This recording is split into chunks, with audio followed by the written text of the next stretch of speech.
Welcome to my channel S M tomato. ముందుగా అందరికీ నమస్తే. ఈరోజు శుక్రవారం 20వ తేదీ ఫిబ్రవరి నెల 2026 సంవత్సరం. ఈ వీడియోలో కోలార్, వడ్డిపల్లి టమాటా మార్కెట్లలో టమాటా ధరలు ఎంతవరకు వేశారో చూద్దాం. ముందుగా కోలార్ మార్కెట్లో 15 కేజీల బాక్స్ ధరలు చూసుకుంటే మిక్సింగ్ కాయలు 50 రూపాయల నుంచి మొదలై 80 రూపాయలు 90 రూపాయల వరకు మిక్సింగ్ కాయలు పలికాయి. సెకండ్ క్వాలిటీ కాయలు 90 రూపాయల నుంచి మొదలై 100 రూపాయలు 120 140 రూపాయల వరకు సెకండ్ క్వాలిటీ కాయలు పలికాయి.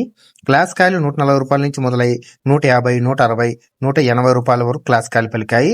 ఈ రోజు కోలార్ మార్కెట్ లో 15 కేజీల బాక్స్ సూపర్ టాప్ చూసుకుంటే 185 రూపాయలు వేయడం జరిగింది. 185 రూపీస్ టాప్ రేట్. ఇక వడ్డిపల్లి మార్కెట్ లో 15 కేజీల బాక్స్ ధరలు చూసుకుంటే మిక్సింగ్ కాయలు 40 రూపాయల నుంచి మొదలై 50 రూపాయలు 80 రూపాయల వరకు మిక్సింగ్ కాయలు పలికాయి. సెకండ్ క్వాలిటీ కాయలు 80 రూపాయల నుంచి మొదలై 100 రూపాయలు 120 రూపాయల వరకు సెకండ్ క్వాలిటీ కాయలు పలికాయి. క్లాస్ కాయలు 120 రూపాయల నుంచి మొదలై 150 160 రూపాయల వరకు క్లాస్ కాయలు పలికాయి. ఈ రోజు వడ్డిపల్లి మార్కెట్ లో 15 కేజీల బాక్స్ సూపర్ టాప్ చూసుకుంటే 170 రూపాయలు వేయడం జరిగింది. 170 రూపీస్ టాప్ రేట్. నిన్నటితో పోలిస్తే ఈ రోజు 30 రూపాయల ధర తగ్గింది. నా వీడియో నచ్చితే లైక్ చేయండి. ప్లీజ్ సబ్స్క్రైబ్ చేయండి.